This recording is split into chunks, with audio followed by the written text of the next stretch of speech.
नमस्कार, मी त्र्यंबक कापडे आणि आपण पाहतात त्र्यंबक कापडे डिजिटल. सरकारी नियम कागदावर एकदम कडक आणि आपल्या गरिबांच्या पोरांच्या ताटात मिळणारा माल मात्र एकदम निकृष्ट. आज आम्ही शासकीय यंत्रणेचे अशी लक्तरे वेशीवर टांगणार आहोत जी पाहिल्यानंतर तुमचाही थरकाप उडेल. शासनाने नियम केले आहे की राज्यात कुपोषण मुक्ती झाली पाहिजे, पोरांना पौष्टिक आहार मिळाला पाहिजे, पण प्रत्यक्षात काय मिळतंय?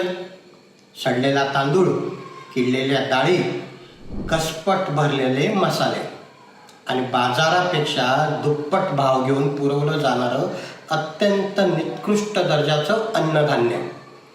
यापूर्वीच्या व्हिडिओत या योजनेचं वास्तव मी जगासमोर आणलं होतं, पण आजचा हा स्पेशल रिपोर्ट पाहून तुमच्या अंगावर नक्कीच काटा येईल. कारण आज आपण पाहणार आहोत गरिबांच्या हक्काचा आणि करदात्या जनतेचा कोट्यवधी रुपयांचा पैसा नक्की कोणाच्या खिशात जातो. हा व्हिडिओ शेवटपर्यंत नक्की पहा, कारण यात आपण संपूर्ण सिस्टीमचा बुरखा फाडणार आहोत. चॅनलला अजूनही सबस्क्राईब केलं नसेल तर कृपया लगेच करून घ्या. व्हिडिओ आवडला तर लाईक करा आणि विषयाच्या जनजागृतीसाठी जास्तीत जास्त लोकांना व्हिडिओ शेअर करा. राज्यात प्रत्येक जिल्हा पातळीवर शालेय पोषण आहाराचे ठेके जेव्हा दिले जातात तेव्हा त्या निविदा मंजूर केल्या जातात. त्याचे दर तुम्ही कधी पाहिलेत का? खुल्या बाजारात जो तांदूळ, जी डाळ, जे तेल, जे मसाले आपल्याला रिटेल भावात मिळतात त्यापेक्षा कित्येक पटीने जास्त दर शासन या कंत्राटदारांना मोजत असतं. कंत्राटदारांना हा प्रीमियम रेट का दिला जातो? तर शासनाचं म्हणणं असं असतं की मुलांना उत्तम दर्जाचा ए ग्रेड माल मिळाला पाहिजे. पण मग आमचा सवाल असा आहे, जर शासन कंत्राटदाराला VIP रेट देत असेल तर शाळांमध्ये गुरंही खाणार नाही असा माल का पोचतो? हा परवाना या कंत्राटदारांना दिला कोणी? हा प्रकार म्हणजे जनतेच्या पैशांवर भ्रष्ट साखळीने टाकलेला थेट दरोडा नाही का? शालेय पोषण आहारावर शासनाने चालू वर्षात तब्बल 9.50% बजेट वाढवून दिलं आहे. प्राथमिक शाळेतल्या एका पोराच्या डाळ मसाल्यासाठी रोज ₹6.78 आणि मोठ्या मुलांसाठी ₹10.17 सरकार कंत्राटदारांना मोजतं आणि तांदळाचा खर्च सरकार स्वतः करतं. म्हणजे अन्न महामंडळाच्या गोदामातून तांदूळ थेट शाळेत पोहोचवला जातो. आता हिशेब करा, एका तालुक्यात जर 10,000 मुलं असतील तर दिवसाला फक्त डाळ, कडधान्य आणि तेलासाठी साधारण ₹1,00,000 शासकीय खजिन्यातून कंत्राटदाराला दिले जातात. म्हणजे महिन्याला 25 ते 30 लाख रुपये. एवढा मोठा प्रीमियम रेट घेऊनही शाळांमध्ये डाळीच्या नावावर फक्त पिवळं पाणी आणि कडधान्यांच्या नावावर कचरा का वाढला जातो? हा वाढलेला पैसा मुलांच्या पोटात जातोय की भ्रष्टाचारी यंत्रणेच्या घशात? आता शासकीय नियमांची गंमत पण बघा. नियमानुसार कंत्राटदाराने माल गोदामातून बाहेर काढण्यापूर्वी प्रत्येक बॅचची मान्यताप्राप्त लॅबमधून चाचणी करून घेणं बंधनकारक असतं.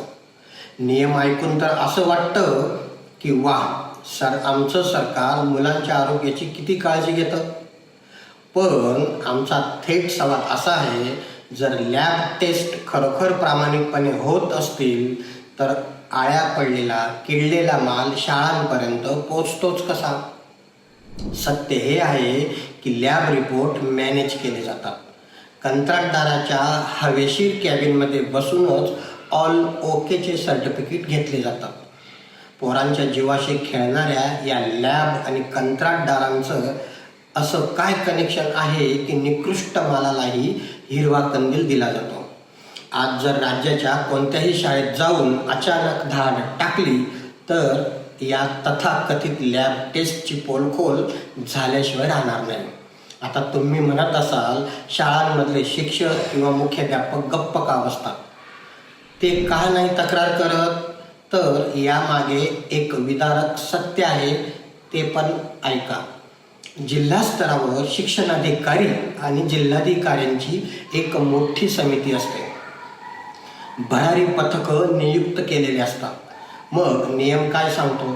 या पथकांनी नियमित शाळांना भेट देऊन आहाराचा दर्जा तपासला पाहिजे.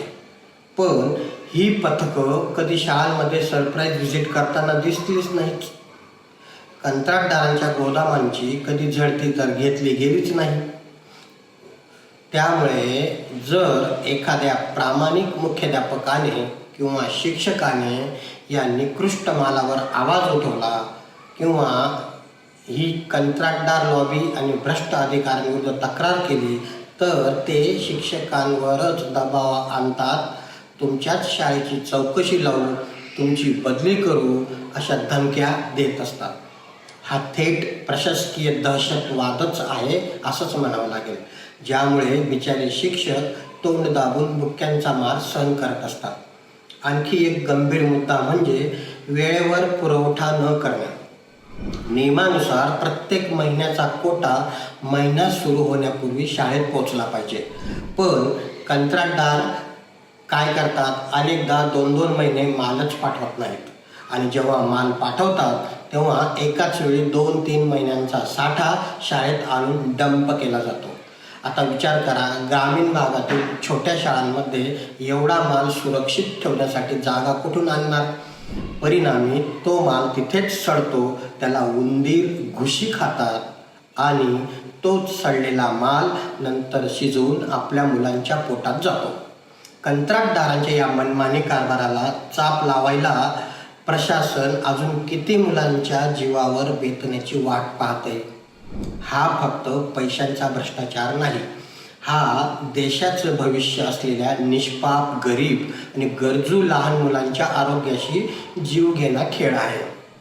स्वतःच्या AC कॅबिनमध्ये बसून कोट्यावधींचे मलिदे खाणारे नेते, मंत्री आणि अधिकाऱ्यांना आम्ही विचारू इच्छितो, जी डाळ आणि जो तांदूळ तुम्ही शाळांमध्ये पाठवतात तो तुमच्या स्वतःच्या मुलांना खायला देण्याची हिंमत तुम्ही दाखवाल का? जर नाही तर मग गरिबांच्या मुलांच्या 5वीलाच हा पुजलेला निकृष्ट आहार का? आज आम्ही या चॅनलच्या माध्यमातून मुख्यमंत्री, शिक्षण मंत्री आणि प्रशासनाला थेट आव्हान देतो, जर तुमच्यात हिंमत असेल तर मीडियाला सोबत घ्या. कोणत्याही एका जिल्ह्यात, कोणत्याही एका शाळेत अचानक धाड टाका. जर तिथे किडके, सडके आणि निकृष्ट दर्जाचं अन्न आढळून आलं तर संबंधित कंत्राटदाराचा ठेका तात्काळ रद्द करून त्याला जेलमध्ये तुम्ही टाकणार का? पालकांनो आणि शिक्षकांनो, नागरिकांनो, आता आपल्याला जागं व्हावं लागेल. तुमच्या जवळच्या शाळेत जा, तिथल्या पोषण आहाराचा दर्जा तपासा. जर माल खराब असेल तर त्याचा व्हिडिओ बनवा, आवाज उठवा आणि तो व्हिडिओ आमच्यापर्यंत पोचवा. आम्ही तुमच्या आवाजाला ताकद देऊ, पाठबळ देऊ. हा व्हिडिओ महाराष्ट्राच्या कानाकोपऱ्यात आणि मंत्रालयाच्या दारापर्यंत पोचला पाहिजे. आजचा व्हिडिओ जास्तीत जास्त शेअर करा, चॅनलला सबस्क्राईब करा आणि कमेंट बॉक्समध्ये नक्की सांगा तुमच्या भागातील शाळांमध्ये पोषण आहाराचा दर्जा कसा आहे. पुन्हा भेटूया पुढील नव्या विषयासह. तोपर्यंत नमस्कार. जय हिंद, जय महाराष्ट्र.